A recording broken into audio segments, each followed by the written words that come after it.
સંગઠન દ્વારા ફૂડ ફેસ્ટિવલનું આયોજન રાખવામાં આવ્યું હતું।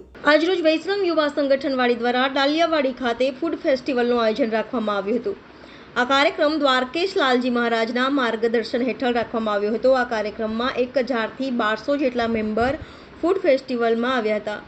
આ કાર્યક્રમનો શુભારંભ દીપ પ્રાગટ્યથી કરવામાં આવ્યો હતો। આ કાર્યક્રમમાં ખાસ મહેમાન તરીકે ઉપસ્થિત સૂર્ય પેલેસના માલિક પિયુષભાઈ તથા અગ્રવાલ ડેરીના માલિક શશિકાંતભાઈ તથા કાઉન્સિલર બંધીશ શાહ તથા જગદીશ ફૂડ પ્રાઇવેટ લિમિટેડના માલિક હેમંતભાઈ અગ્રવાલ, વિપોના કાર્યકર્તા વગેરે ઉપસ્થિત રહી અને આ ફૂડ ફેસ્ટિવલ યોજવામાં આવ્યો હતો। આ ફૂડ ફેસ્ટિવલમાં વિવિધ પ્રકારની વાનગીઓ રાખવામાં આવી હતી, જેવી કે દાબેલી, પાઉંભાજી, પાણીપુરી, દિલ્હી ચાટ, ઇડલી ઢોસા, મેંદુવડા વગેરે વિવિધ વાનગીઓ આ કાર્યક્રમમાં રાખવામાં આવી હતી। ડાલિયાવાડી ખાતે વૈષ્ણવ યુવા સંગઠન વાડી શાખા વિપો દ્વારા માસિક બચત અંતર્ગતનો આ અમારો વાડી ફૂડ ફેસ્ટિવલનું આયોજન છે। દ્વારકેશ લાલજી મહારાજશ્રીના આશીર્વાદથી અમે આ આયોજન કરી રહેલા છે અને આ આયોજનની અંદર અમારે ફૂડ ફેસ્ટિવલનું આયોજન કરેલું છે।